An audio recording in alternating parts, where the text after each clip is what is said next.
First, Jazakumullah khair for this event, for inviting us, and for all of the work that you've done and you continue to do for our brothers and sisters in Palestine. And when I say the work that you've done and you continue to do, I think we all have to recognize that the movement that we've witnessed for Palestine here in the United States wasn't only a Palestinian, Arab, and Muslim movement. We've seen an American movement, a grassroots movement, an intersectional, broad movement that was energized, motivated by the genocide, the crimes that are being committed and continue to be committed now in Gaza. So we have to acknowledge our brothers and sisters in the Jewish community. We have to acknowledge our brothers and sisters in all communities who've stood with us. And the reason why I single out the Jewish community is because to stand against who you belong to, and I'm not saying that they stood against the Jewish community, to stand against a state that claims to be speaking in the name of Judaism and to be the embodiment of Judaism takes a moral courage. But one thing we learned from our religion is that when it comes to justice, we stand with the oppressed regardless of their identity and background, and we stand against the oppressor regardless of his identity and background. ولا يجرمنكم شنآن قوم على ألا تعدلوا اعدلوا هو أقرب للتقوى. So it takes a lot of moral courage. That's why when it comes to our issues as Arab and Muslims, a lot of us are not willing to take a stand against some Arab states and Muslim states who are being as repressive as Israel, because they think that's not appropriate. While in fact, if we are acting upon our religion and if we are adhering to our humanity, then we will be speaking truth to power, and we will be speaking truth regardless of who is the target of that truth. Now I want to echo something that Rami just mentioned. I think it's easier for me to hold the mic. When he was introducing me, and you forgot to say that I'm on all of these Zionist websites and right-wing websites, being now as an organization targeted by 7 lawsuits. 2 are in the pipeline, 2 more. Our board is being individually defendants in 2 of these lawsuits, accusing us of being accomplices in the October 7th attack. And what is more ironic is to find that JVP, Jewish Voices for Peace, in one of these lawsuits in Illinois, to find Code Pink. You know, these nice, kind, old ladies like Medea Benjamin, who's Jewish herself. Imagine that Medea Benjamin is also a defendant in a lawsuit claiming that Medea Benjamin, as AMP, as Osama Abuirshaid, knew prior to the October 7th attack of it, and they were prepared in coordination with the faction that controls Gaza, that we have these prior conversations and preparations to take on the fight here in the US. And the claim is, or the logic or illogic, is that the amount or the size of the movement that we've seen, the momentum that we've seen in America was not spontaneous. That this is something that's been in the work for months and months and months. And if this tells you anything, away from their lies and deception, away from their assumptions that they know that they are made up and fabricated. If it tells you anything, it tells you that they were shocked by the level and intensity of our movement here in America. As I've said in our rally in Washington, D.C., that many of you maybe attended, when we had over 400,000 people descending in Washington to rally for the Palestinian rights, to rally against the genocide in Gaza. As I said that day, that all of us who were there came and pride, came on our own dime, while the other side, when they wanted to bring their own people who stand for this genocide and these war crimes and this inhumane treatment that we see in Gaza, they had to bribe those who came with $100 each. But we paid from our own pockets.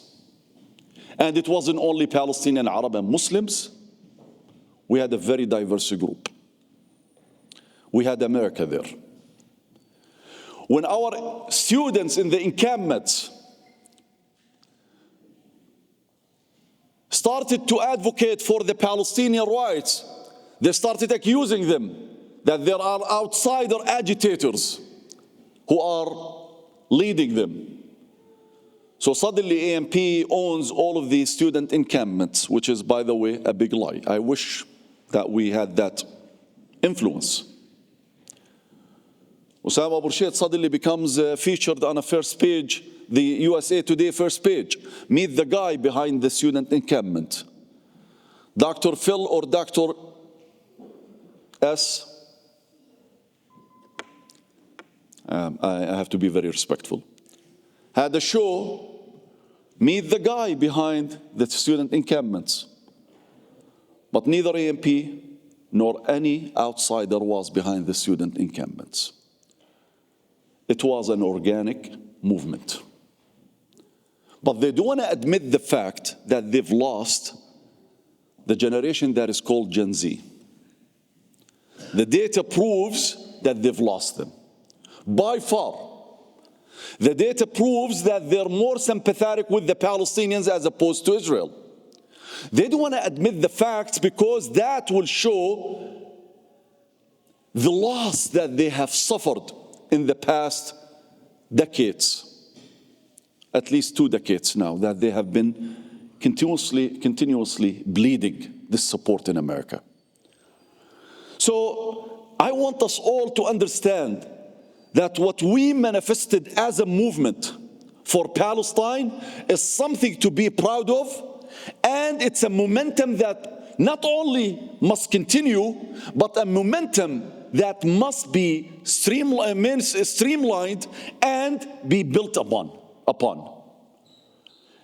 Don't let your guards down. It's not over yet. And it is not over only with this ceasefire holding. It won't be over until Palestine is free. Until the complicity that America here subscribes to in relation to Israel comes to an end. Otherwise, our job is not done. And not only in relation to Palestine.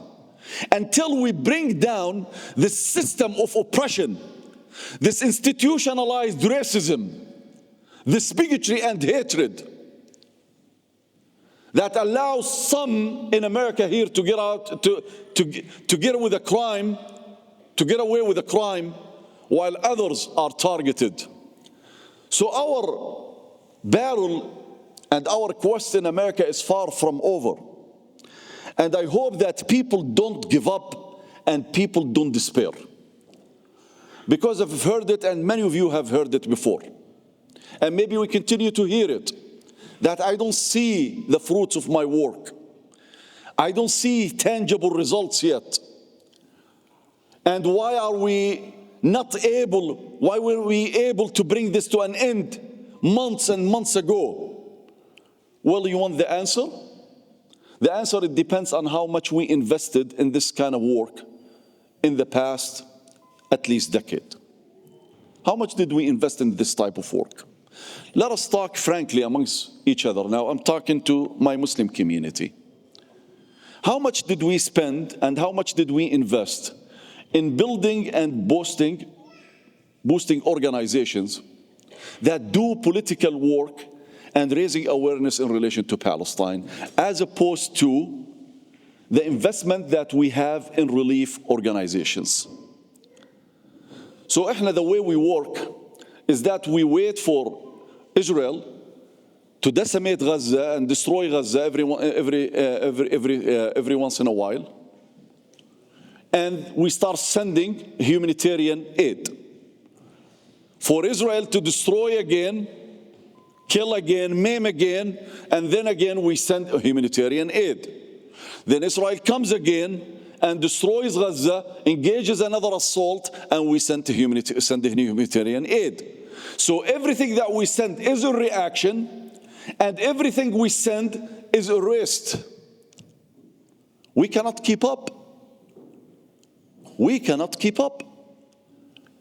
Now, had we thought in a different way, and this is not to blame, this is for us to learn. Had we thought in a different way, had we built the infrastructure here in America, organizations, supported individuals, voices who are capable to enhance our work for Palestine, things would have been different. But if we continue to do all the old same, nothing is going to change. Nothing is going to change. That's why, as AMP, when we created this organization, when this organization was created in 2006, it was created with a very narrow scope. A scope that represented the maturity of our community. A scope that wanted to fill a void in relation to Palestine after 9/11. Because Palestine after 9/11 became a hot potato issue. No one wanted to speak about it. No one wanted to touch it. The government targeted many of the Palestinian activists, many of the Palestinian organizations. So people wanted to create that distance with Palestine. In 2006, late 2005, a group of people were thinking, okay, we're no longer speaking about Palestine in our community. We want to inject back Palestine into our community. There were challenges that these people faced at the time. But our definition and our understanding of the scope of the work of Palestine represented the dilemma that we were dealing with, that we have to get our community on board, we have to get our community enthusiastic enough to do the work for Palestine, but we did not understand at the time that the movement for Palestine is far broader than our community. It was until maybe 2015 when we opened the office in Washington, D.C., when we started recognizing that, you know what, there are other organizations that work for Palestine. They're not Arab, they're not Muslims, they're not Palestinians, because we do have Palestinian organizations that are obsessed with claiming representation within the Palestinian community. You know, they're not going beyond, they're not being effective in the American politics, they're not part of the conversation in America. We're just talks amongst each other. But when we went to DC and when we were open to new horizons, when we've met with JVP, IMU, the US Campaign for Palestinian Rights, Churches for Peace in the Middle East, we found that the only community that is not sitting on the table is the Palestinian Arab and Muslim community. But when we injected the Palestinian Arab and Muslim community, that's when the movement started going upward. You know why? Because we can claim millions of American citizens who are Arab and Muslims. We have a solid constituency. We have a solid constituency and solid constituencies, meaning when you come to Fishers here, you come to Indianapolis, we have a solid Muslim community, right? How many Muslims are in this area? 30,000 Muslims, let's say? 50,000 Muslims? This is a solid base. Let's say that 1,000, 2,000, 3,000, 5,000, 10,000 are active for Palestine or willing to work for Palestine. These are major numbers. In Chicago, the same thing.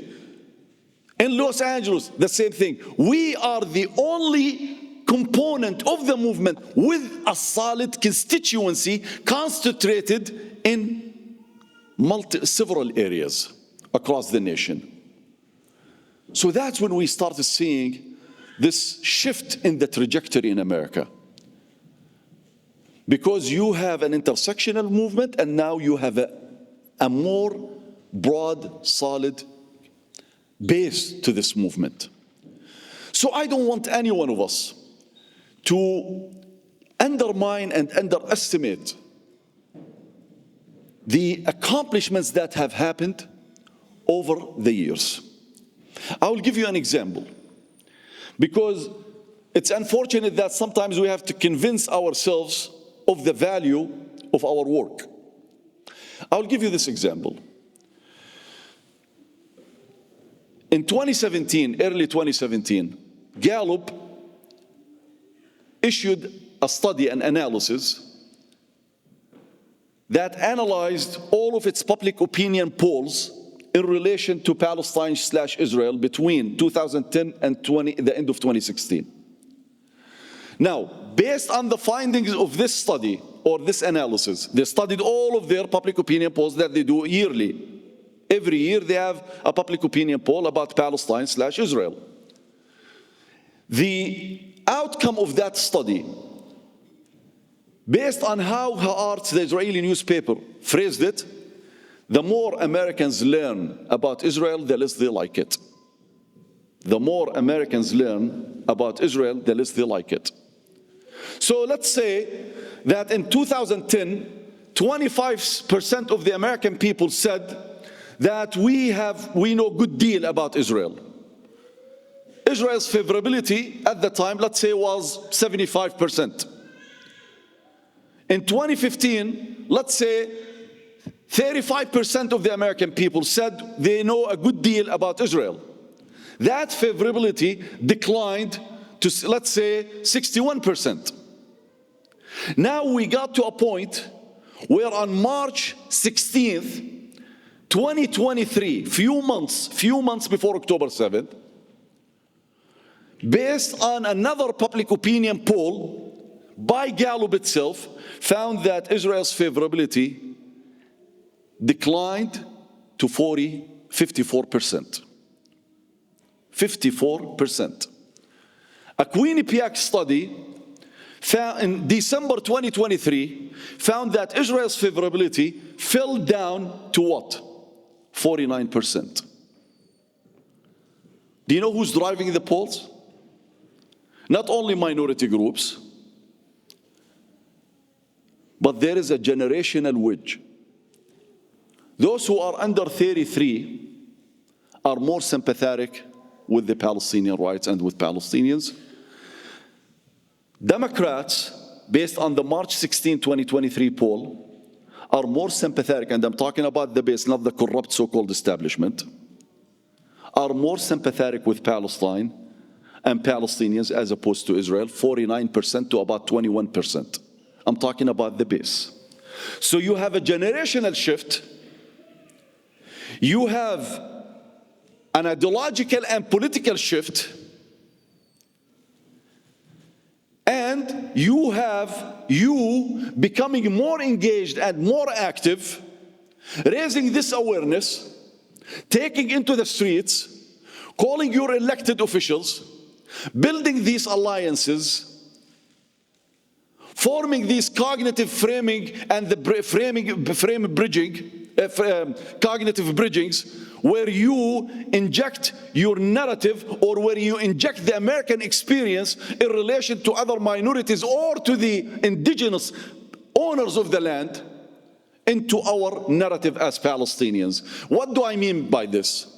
When we talk about the genocide that is taking place in Palestine, when you tell it from an American lens, talking about what the indigenous in this country faced, it becomes a different story. An average American can relate to what you're talking about.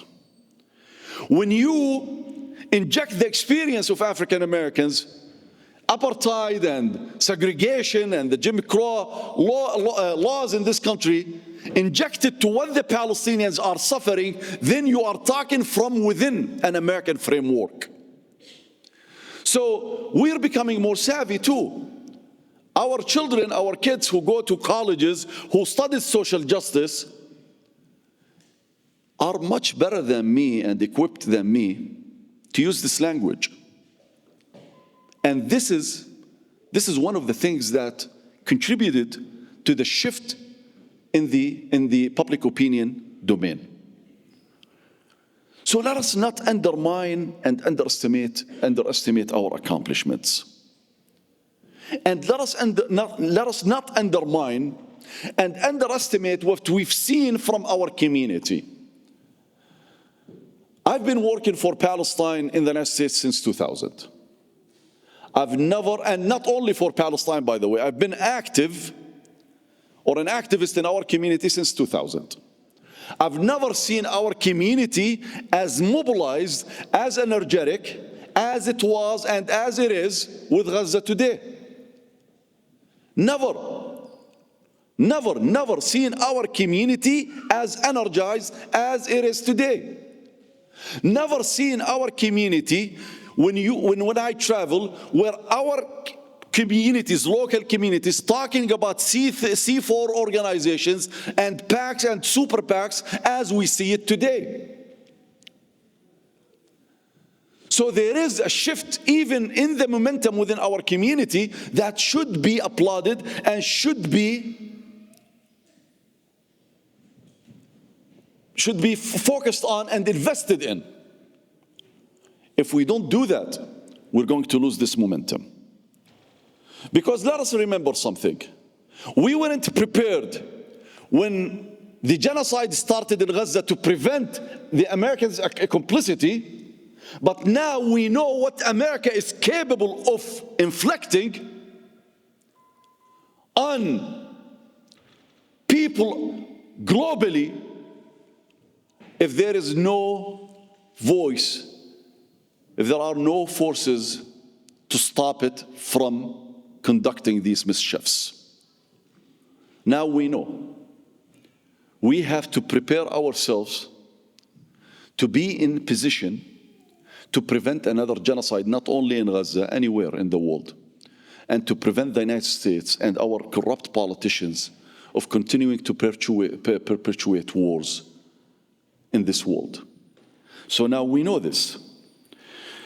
Another point that I want us to understand. Many are questioning the accomplishments. They say they weren't tangible enough. They didn't go far enough. Let us remind ourselves of our reference point of reference. What is our point of reference? Our point of reference, the shift started to happen in America around 2009, 2010. That's when the shift started to happen in relation to Palestine. When Palestine became more of a national debate with the election of Barack Obama. It's not that I'm commending him now, that's not my issue, but he did contribute to that conversation because he clashed with Netanyahu at the time. And Democrats were clashing with Netanyahu, and Netanyahu and the Likud were lobbying against Netanyahu and the Democrats. And from that wedge was widening between the Democratic base and between the Likud and Israel. There was a public debate about Israel. And Israel was becoming more of a partisan issue to the point now where it's no longer transcends political affiliation. It's no longer transcends political affiliation. But when we started in 2010, or when this shift started to take place and forming in 2010, that was our point of reference. At the time, we barely had anyone in Congress who dares to speak about Palestine. At the time, there was organizations that speaks amongst themselves, but they weren't able to mobilize in America for Palestine the way we mobilized in 2021 and 2023. They weren't able to mobilize. Now, people need to understand that we were and we are going against the weight of history in America. What do I mean by this? America was created from day one to be biased in favor of Zionism and Israel. Since the first settlers came to the United States in the early 17th century, there was that readiness to be complicit with Israel before its creation. You know why? Because the early settlers who came into this country were Protestants. They followed the teachings of Martin Luther and Calvin. And they used the Old Testament with the New Testament. They considered themselves to be the new Israelites coming to the new promised land. So there was that readiness to support Zionism and to support Israel. Many of us think of the Balfour Declaration as a British product. In fact, what we need to understand, and everyone needs to know, that the Balfour Declaration was not issued before the Wilson administration, which was a Democratic administration, gave its blessing to the Balfour Declaration in September 1917, and then it was issued on November 3rd, 1917. The British government did not dare to issue the Balfour Declaration to the Zionist movement prior to the approval of the Wilson administration at the time. And it was codified into law in America by Congress in 1920. So America is complicit since day one in the oppression and repression of the Palestinian people. And now everyone understands that we're going against the weight of history here. You have the early settlers who consider themselves to be the new Israelites going back to the new promised land. You have a country that was formed as a colonial settler project on the ashes of the indigenous with imperial ambitions. Israel is always seen as an advanced base in the Middle East to expand and to enhance America's imperial reach, or as an advanced aircraft carrier. And you have a lobby as well, a very powerful lobby, a lobby that is corrupting our politics, a lobby that is pouring tens of billions of dollars into primaries, as we've seen with Jamal Bowman and with Cory Bush in Louisiana and Jamal Bowman in New York. We see how they're corrupting our democracy. They're so powerful. But they know that we as a movement, this intersectional movement, we started with our backs to the wall, right? We're starting from a disadvantaged point, but we're pushing forward. Every step we take forward is a loss for them. Some will look at the glass half empty and we say, but you know what? We still have like 200 steps to get to that other side of the wall. But I will look at the glass half full, because for me, I started from there. And today I'm here. And I'm not Schwarzenegger, and I don't know, that's the only name I know, by the way. I don't have these muscles, the political tools to push any further. In fact, what we've accomplished so far is a miracle on its own. It is exactly as the miracle that you see in Gaza today. That after more than 15 months of a brutal genocide, a bombing of less than 150 square miles, with a dense population of 2.2 million people, the majority of which are under the age of 28, about 75-76% of them under the age of 28, they still haven't raised the white flag. They haven't raised the white flag. Despite about $24 billion in terms of weapons that we've given to Israel, other billions of dollars that the UK, France, and other countries gave to Israel, despite the complicity of Arab states, despite the complicity of some Palestinians, still Gaza is standing tall. How can you explain it? How can you explain it? Israel depleted its reserves. It needed America to keep giving it more weapons. And Gaza, that is completely sealed for the past 15 months, completely sealed, nothing goes in, is still standing. How do you reason? How do you rationalize it? You know, the spirit for freedom, the spirit for dignity is what motivates us as well here in America. So again, let us not underestimate what we have accomplished. Now let us speak about our role. What is expected from us? You know, we all agree that we've witnessed a new spirit, and I hope we all agree that this should be a learning lesson for us. That we are equipped and ready to take on such challenges in the future. It is not over.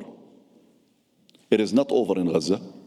And I also want to add one more thing, because some are questioning whether we contributed or Gaza contributed to the defeat of Kamala Harris. Well, let me tell you of a recent poll that was issued between YouGov and IMEU, Institute for Middle East Understanding, just a few days ago. They found that 29% of those voters who voted for Biden in 2020 did not vote for Kamala Harris in 2024 because of the Democrats' stand on Gaza. So, Gaza contributed to the defeat of the genocide candidate. Now, some might say, is Trump better? I'm not telling you he's better. But you know, for the first time in America's history, Palestine was an election issue. Let us not underestimate the power of this fact. Palestine will be on the agenda. We have put it on the agenda. We've earned it. We had many of our students suspended. We have many of our students, your kids, are being now persecuted. We have so many who suffered, who sacrificed in America. Nothing compares to the sacrifice of our brothers and sisters in Gaza. But let us be proud of what we have accomplished here. Because we have to honor these sacrifices, whether in Gaza or here. Honor the sacrifices of the first students to be arrested in America, in New York's university, Jewish students who were celebrating the Passover in solidarity with Gaza. The first students to be arrested were Jewish students for Palestine. So, Palestine is on the agenda today. No one can discount Palestine unless we decide to re-marginalize Palestine. But if we are persistent and decide that we're going to continue with this, to keep Palestine alive, here in our politics, on our national agenda, nothing can change this fact. Now, they might come after our organizations. They might come after us. They might try to repress us. We know that now they're trying to pass laws that target Palestinian activism in America. Not only Palestinian Muslim organizations or Palestinian Arab organizations. No, even Jewish Jewish organizations that work for Palestine. They're going to go after students. They're going after colleges and their funding if they allow us students to speak about Palestine. You know what? America has been going through these cycles. America has repressed people who stood for justice. America has killed students who stood against the oppression and the illegal occupation of Vietnam in Kent State University in 1970. And America, at the end of the day, had to bow down to these voices that stood with justice. And Nixon and Johnson were defeated after they promised that they will quash the student movement in the 1960s and 1970s. They did not quash the student movement. And they would not quash our movement here in America. They can sue us as much as they want. They can pass legislations and bills and sign laws to target our work. This shows the level of their desperation, because they cannot take us on the merits of the argument. The only way left for them is to accuse us of being anti-Semitic just for calling Israel for what it is, a genocidal state, for calling Israel for what it is, an apartheid state, for calling Israel for what it is, a war crime enterprise. Just for calling Israel for what it is, everything that you say, you're anti-Semitic. Amnesty International is anti-Semitic because it accused Israel and convicted Israel of apartheid and genocide. Human Rights Watch is anti-Semitic because it convicted Israel of apartheid and genocide. The UN AICI is anti-Semitic because it convicted Israel of apartheid. B'Tselem, the premier Israeli human rights organization, is anti-Semitic because it also accused Israel of being an apartheid state. That's the only thing left for them. The ICC is anti-Semitic because it issued arrest warrants against two potential, they didn't say they're war criminals, two potential war criminals, Netanyahu and Golant. The ICJ is anti-Semitic because it called what Israel is doing a potential genocide, so it is anti-Semitic. They don't want to have a conversation, they don't want to have a discussion, they don't want to have a debate because they know they're going to lose on the merits of the argument. So do you see the shift in the trajectory or not? Who's more desperate? Is it us or them? They can't win the argument. They're trying to silence us. They're trying to instill fear in our hearts. That brings me now to what needs to be done. My brothers and sisters, the first thing that we need to understand that our work, our activism are bearing fruit. Do not think of your work to be in vain, because it's not. We have to know the facts. But also we have to understand that to continue this work, we have to understand the dynamics. Let me give you an example. The emotions, the passion will take us nowhere. In 2009, when Obama was elected, Obama enjoyed two sizable majorities in the Senate and the House. In fact, he had 60 senators, discount the Joe Lieberman at the time, who started to caucus with Democrats as independent. If you remember Joe Lieberman, who ran as the VP with Al Gore. Joe Lieberman was the only voice that did not, or not the only voice, but he became independent. So you had a sizable majority. One of the major claims of Democrats that they want to pass legislations to make gun laws in America stricter gun laws in America. Now you have the president, you have the House, and you have the Senate all saying the same, supposedly.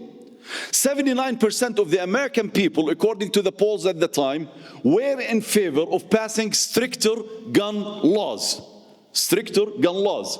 But the 79% of the American people, with the two majorities in the House and the Senate, with the president in the House who made it his passion, did not change the gun laws.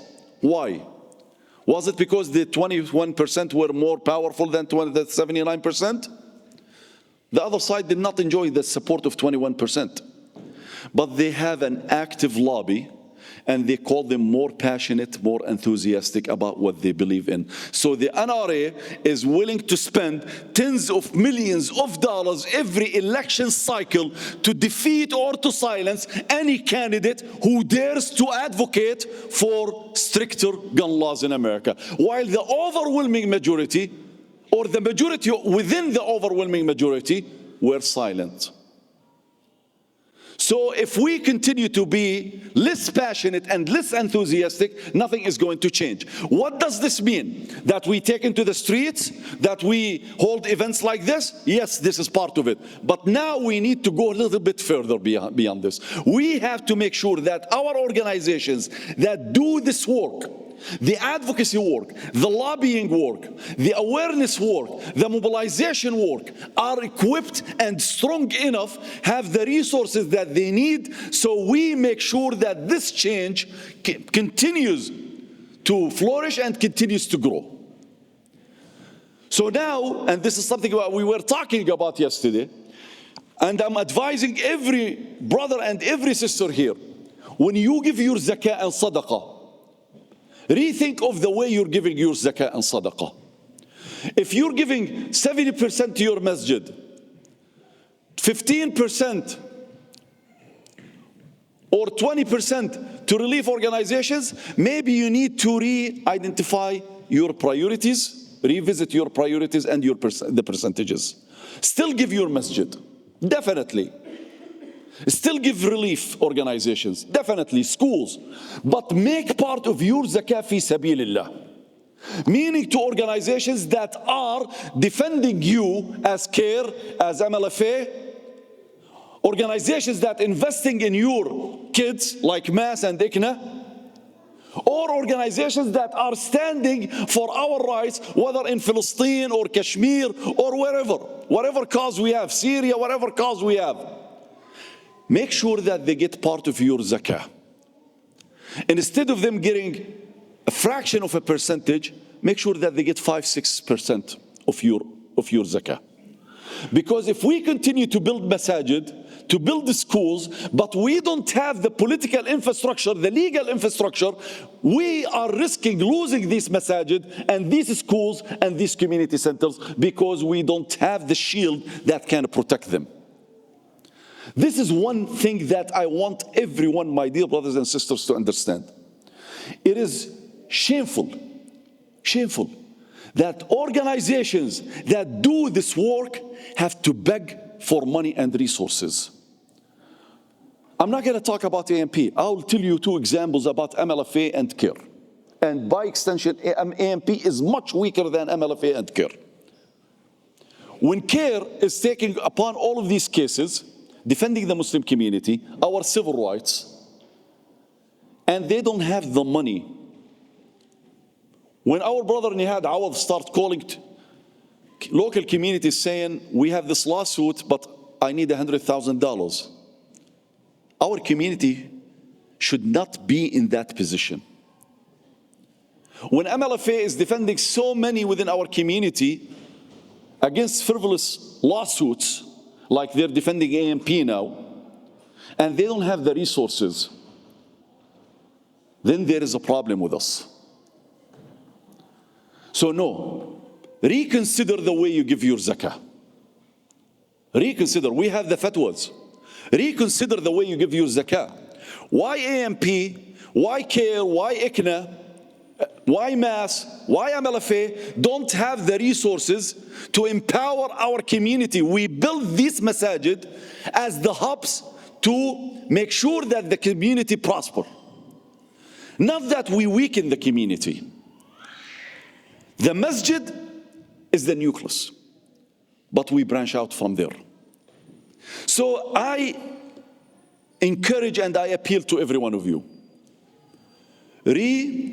Reorganize your priorities, because we cannot keep these organizations working with the very little that they have and expect the major outcomes and the major success from them. The people who are doing this work have the passion, have the commitment. Inshallah, they have the iman. But it's not enough. we need to have the resources. We need to have the infrastructure that can attract our younger,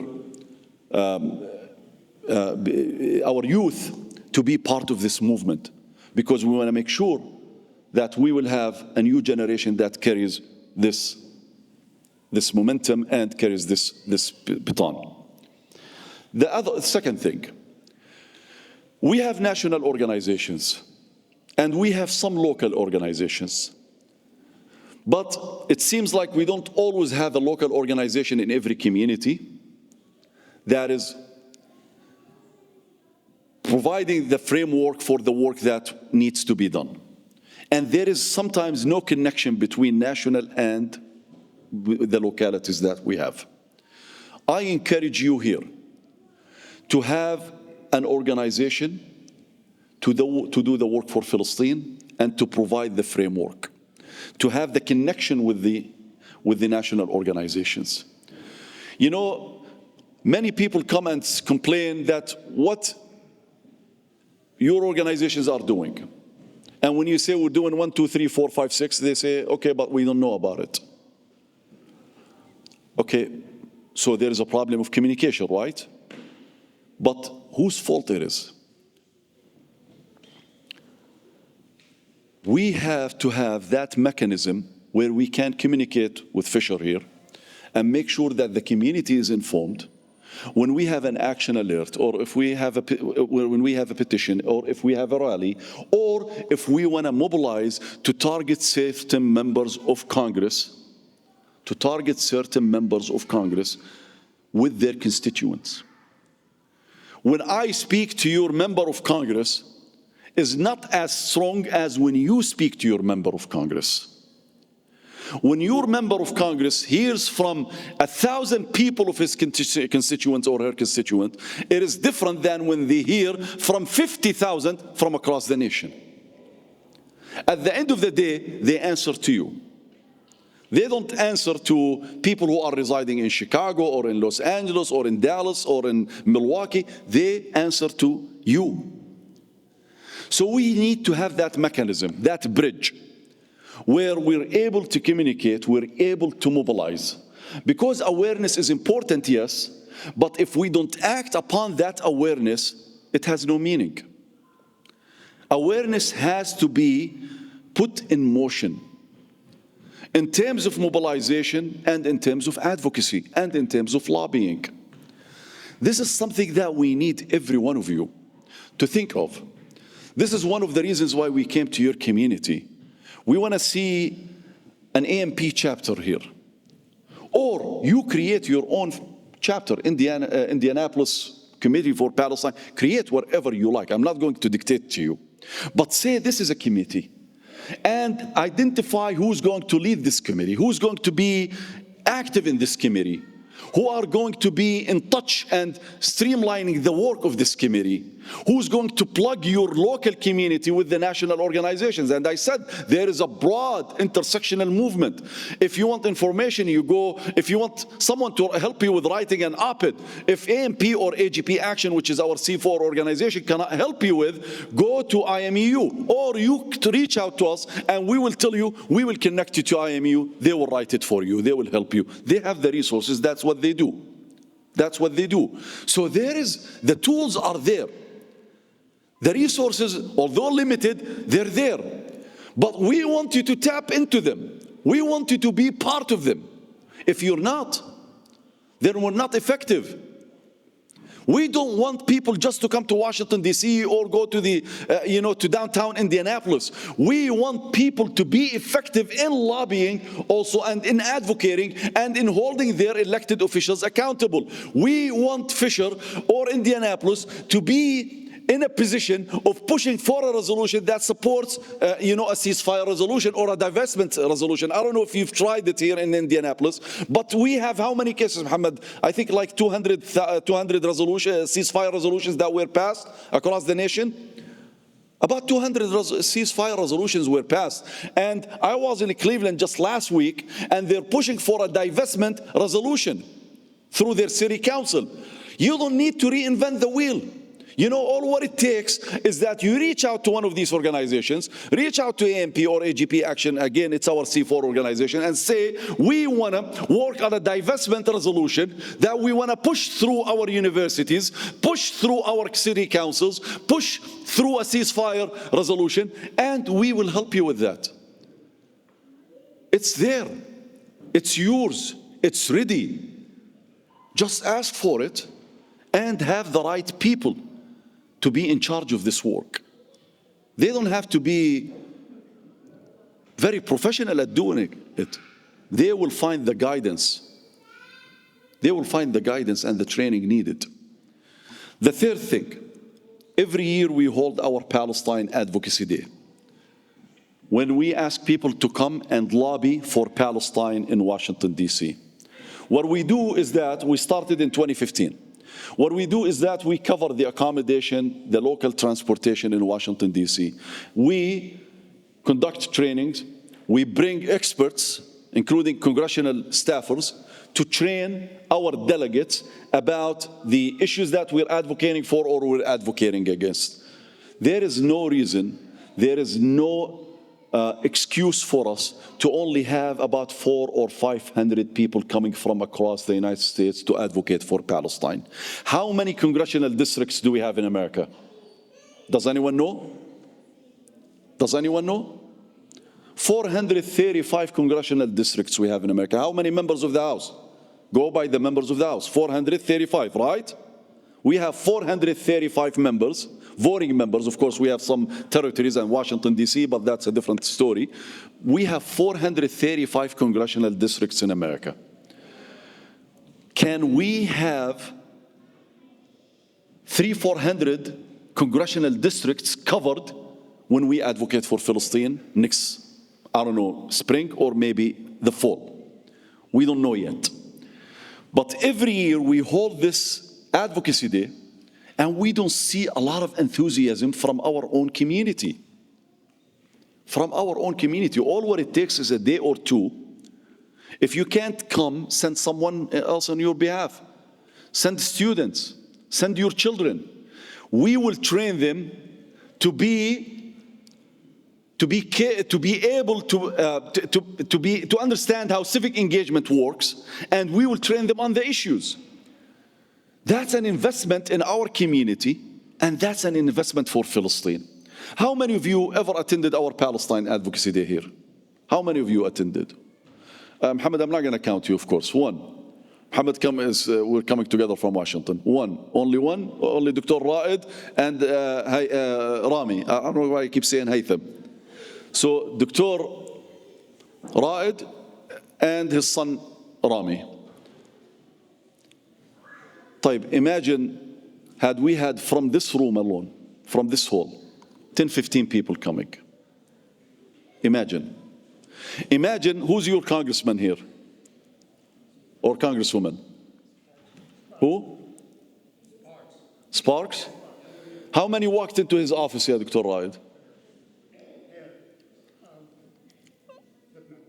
Two? Yeah, when you went to his office.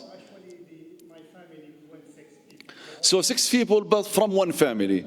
Imagine 50 people walked into his office. Or imagine 50 people walk into his congressional office here. Imagine he receives 100 calls, 500 petitions, 1,000 standing in front of his office. Then he will pay attention to you. But people think that if I take into the streets, or if I fire an angry post on Facebook, or if I come to the masjid and make tahajjud, that's what's going to count. They all count, but they're not the right thing to do, or the only thing to do. The right thing to do is وَمَا أَرْسَلْنَا مِن رَسُولٍ إِلَّا بِلِسَانِ قَوْمِهِ لِيُبَيِّنَ لَهُمْ. Allah tells us that He haven't sent a messenger, a single messenger, except with the tongue of His people, the language of His people, but not only the language, the tools of His people, to work from within the framework for what His people is known for. If you want to be effective, you have to know how the political game is played here. You have to know how the game is played here. If we're not doing this, my dear brothers and sisters, we're not changing anything. So we want, inshallah, to start with creating a chapter here or creating a committee for Palestine to be connected with our organization and organizations. We want to make sure that we reprioritize the way we give our zakah, that we all understand that if I can't lead this work, I can support those who are leading this work, because everyone was affected and impacted by the devastation that we are continue to exist to witness in Gaza, and everyone wants to do something, but we're asking, what can we do? Other than the relief work, you can help these organizations be more effective. These organizations with more resources, what they need to do the work on your behalf and on the behalf of our brothers and sisters in Gaza. And three, we want everyone to be engaged. And when we have the Advocacy Day, or when you're called upon to sign that action alert or that petition, or to go and descend on the office of your representative or your senators, you are ready to do it. Send 50, 100 people, 200 people. When they see the numbers, they respect the numbers. Don't tell me I have a broken English and I have accent and I'm wearing the hijab and I'm wearing kufi and I'm wearing مش عارف لحية. None of that matters. You're citizens. If you don't understand that you're a citizen, if you don't understand that you're equal to any American citizen, then you are disarming yourself of the weapon that you have to be effective. That's what you need to understand. That's what we need to understand. That's why we're here. And I ask Allah Azza wa Jal that not only that the ceasefire hold, but that we see the end of this occupation, this brutal occupation in Palestine, and that we're all part of this movement to bring that liberation and to restore justice and to defeat injustice, including here at home, because it all starts here. For us, it starts here in America. Jazakumullah khair.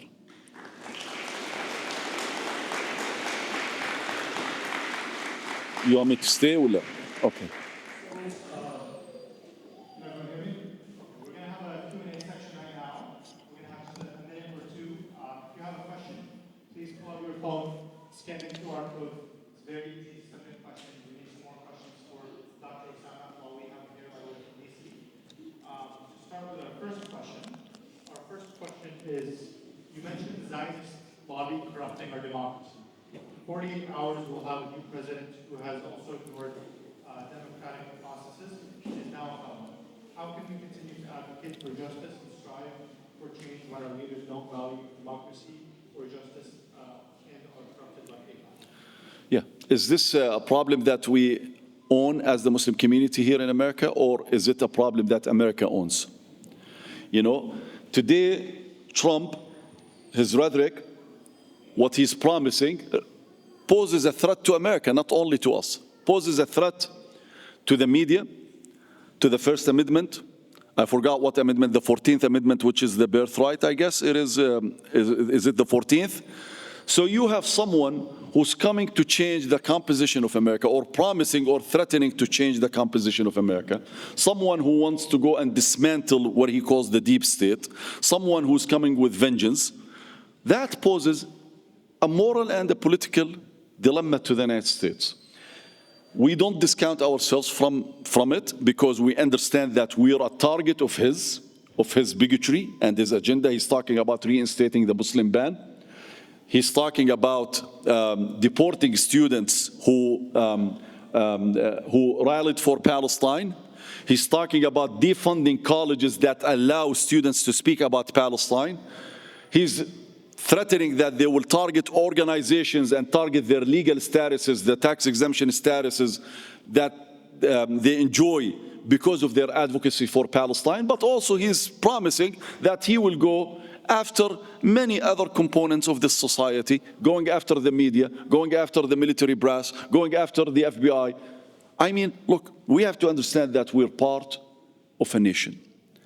We're part of a broader movement. Now, this movement can expand and can narrow. When it comes to Palestine, it's narrower than when it comes to democracy in America. When it comes to democracy, the horizons are more open for us, because you can now look into Democrats and they will see you as the darling now. You can go to the so-called deep state or establishment and they will see you the darling. So we have to understand, know how to navigate these alliances. And just for everyone to know, don't think that no one is talking about this and no one is planning and getting ready for this on behalf of the Muslim community.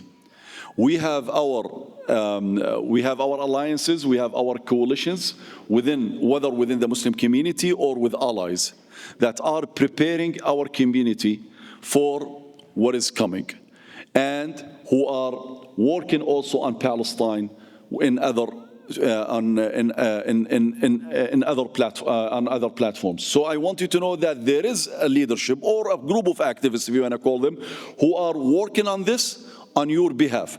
But you know what makes us stronger? When all of you are behind these efforts, when all of you are engaged, when all of you are ready to take into the streets, or all of you are ready to be engaged when we ask from you that this is when we want you, this is what we expect from you. Because we're doing it on your behalf, on behalf of everyone, on our behalf. So I want us to understand that these alliances, these conversations are taking place, and we are ready, inshallah, Rabbil Alameen. It doesn't mean that we will not face some consequences, especially with the HR 9495 that threatens to strip some of our organizations, potentially many of our organizations, from their tax-exempt status or statuses. We have to be prepared for this, and we're getting prepared for it now. Do we have answers for everything? No. But this is an ongoing struggle for justice and for our rights. We have to understand the history of America and to understand the history of repression in this country. It doesn't come overnight. It doesn't happen overnight. You don't achieve victory overnight. But you don't surrender, and you don't give up, and you don't succumb. This is what America is about. Yeah. Thank you. Again, just remind you, please don't be shy. If you have questions, please scan the QR code and submit more questions. Our second question is, over the past year and a half, collectively we've been organizing for the ceasefire and the end of the genocide that's going on in Gaza. Now that ceasefire has been announced or will potentially take place, what is the next step to organize for after that ceasefire has taken place? So number one, we want to make sure that the incoming administration will ensure that Israel respects its obligations and its commitments. That's number one, because I think all of us heard Netanyahu's speech today, and now he's reneging on his commitments and talking about the IDF staying in the Philadelphia corridor and in Netzarim, and also threatening that a resumption of war after phase one. So number one, we want to make sure that we continue to pressure our elected officials and the incoming administration not to resume arming Israel or giving more military aid to Israel unless Israel abides by its commitments. So that's number one. Two, there's something that we need to work on, and maybe this requires more of a coordinated efforts by our organizations, and that is to pressure the Treasury Department to grant OFAC license for reconstruction materials to enter into Gaza, and to allow humanitarian aid to flow directly into Gaza. That needs an OFAC license. That's something that is not easy to accomplish, because this is something that we've been facing with the Treasury Department since 2007. They consider Gaza to be governed by a terrorist entity. So if you want to send any humanitarian aid, no one tells you no, but it's at your own risk. So every organization, relief organization that is sending humanitarian aid, it is sending humanitarian aid with the potential risk of being targeted for providing quote-unquote material support to terrorist entities. So this is another thing that we want to focus on now and try to get OFAC to grant this license to allow the flow of humanitarian aid and reconstruction material. Number 3 is to continue engaged with our representatives and our members of Congress, I mean, in the two chambers, to make sure that they know that people did not forget, that people did not lose enthusiasm, that people are persistent, that this is something that matters to their constituencies. If they keep hearing from you, Republicans and Democrats alike, there is a better chance for us to be able to influence them as opposed to bombard them with requests when, la samahallah, there is a resumption of attacks on Gaza. So these are the 3 things that we need to focus on and, for now. Yeah. Now, the next question that we have is, you speak highly of the new generation. How can we, the older generation, support the youth and young adults of our community to continuously keep up the efforts and the creation of an AMP or some sort of Palestinian? Wallahi, the first thing I would say to my generation, yani your father's generation, yeah, Rami, get out of the way. And I'm not embarrassed when I tell you this. When Jordan signed the peace treaty with Israel in 1994, I was a student in Morocco in my 3rd year, and I went back during the summer to Jordan because it was signed in July 1994. I went back to Jordan for the 3 months of the summer, and I wanted to go to protest because there were a call for rallies against the peace treaty. I still remember and I still feel the slaps and the kicks by my father. Maybe 5, 6 slaps, 5, 6 kicks. He threw me in a room, he locked that room because he didn't want me to go and protest. He was afraid that I would be arrested, shot in the streets. I jumped from the 2nd floor and I went to protested, came back home, I was slapped and kicked again. And طبعا for those like me who grew up back home, mashallah, he had like this heavy build that I got whipped with. My generation now is different than my father's generation. And I live in America, I don't live in Jordan. Now, I've maybe told this story yesterday.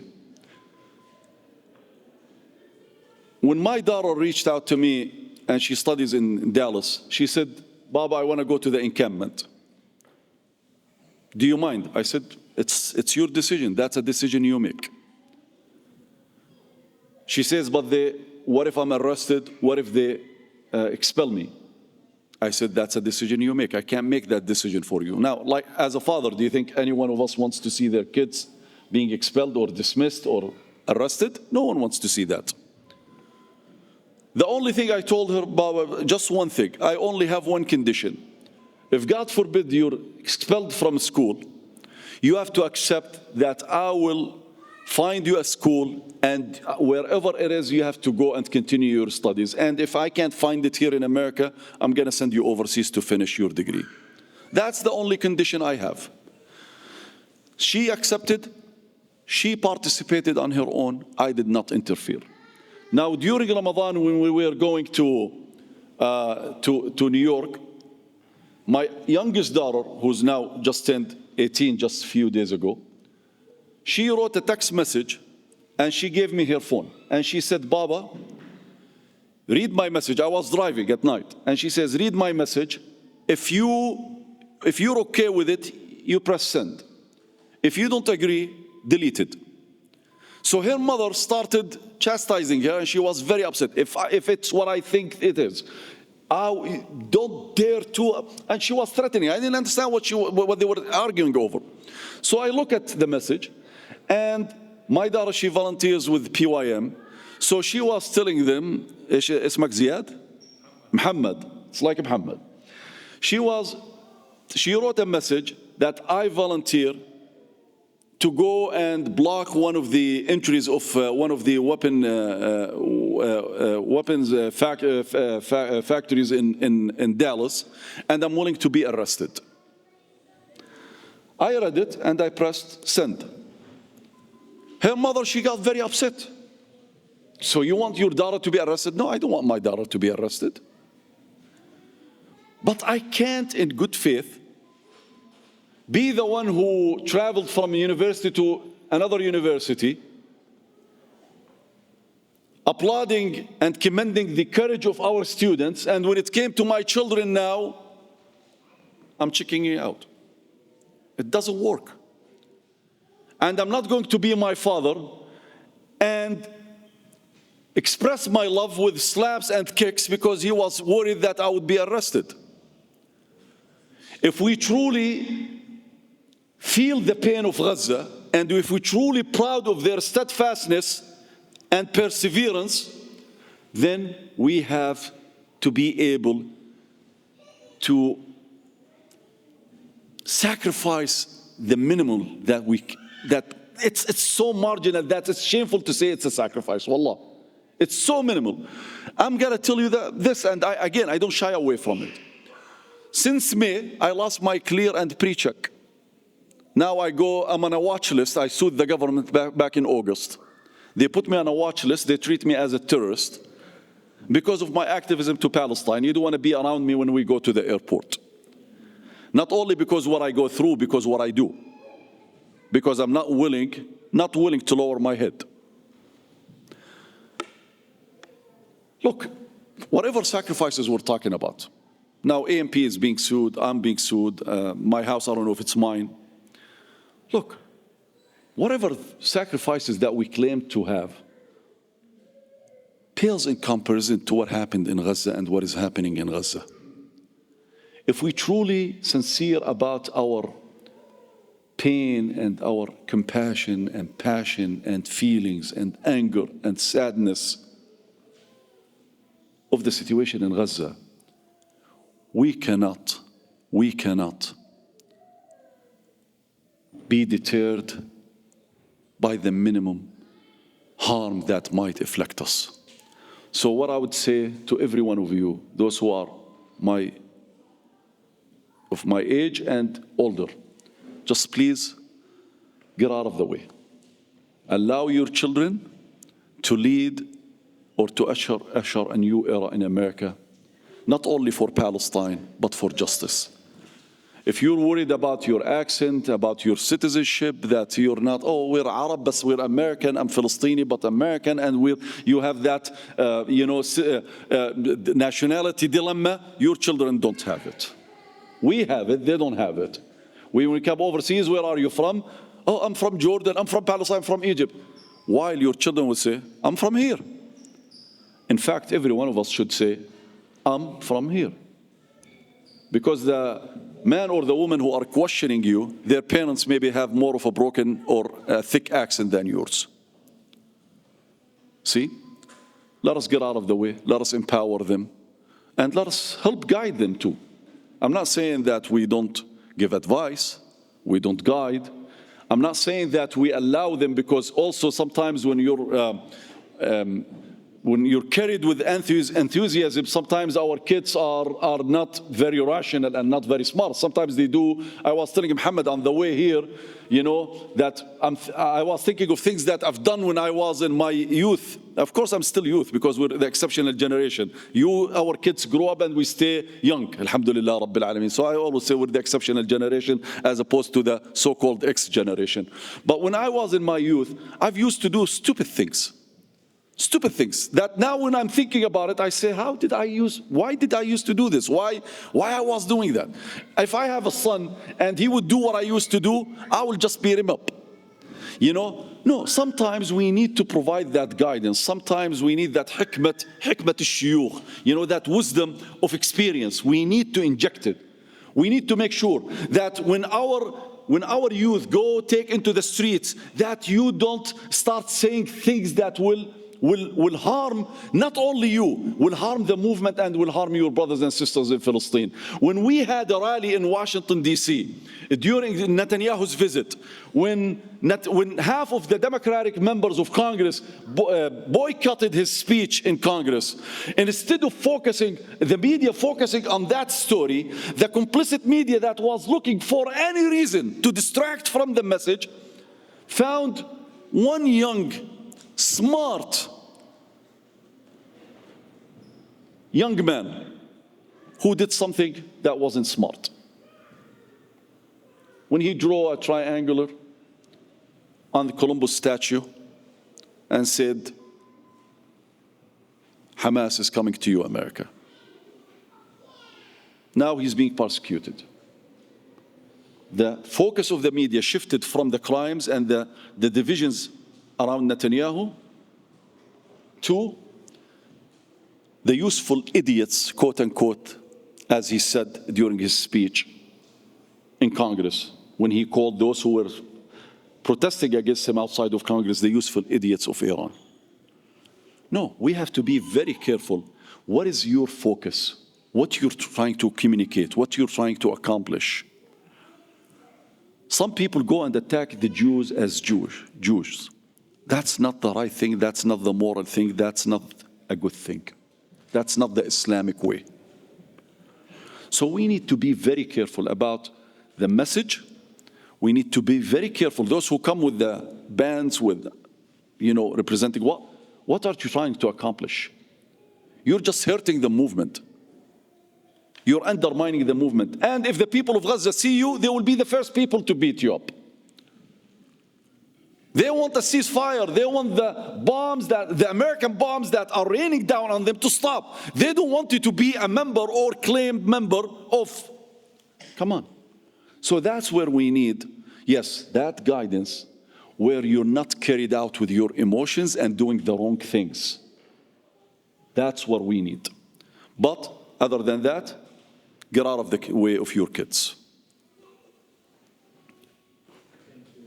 For our last question, what is the process of getting in contact with AMP and obtaining helpful resources to grow infrastructure here within our community? And lastly, do you have any final words to leave our community with? Okay, Jazakallah khair. I think, Muhammad, do we have a table outside? So we have a table outside. If you want to know about more about AMP, please just speak to Muhammad or stop by our table when you're leaving. Also, if you want to know about the Palestine Advocacy Day, which we hold under Americans for Justice in Palestine Action, AGP Action, it's our C4 organization that does that advocate and lobbies for Palestine. Also, please ask about what the Advocacy Day and start preparing yourself from now. Make a commitment that you will be, inshallah, part of the incoming Advocacy Day. Reach out to Tahir, inshallah, to get more information. Muhammad can provide you with Tahir's information to reach out to AMP. Jazakumullah khair. Assalamu alaikum.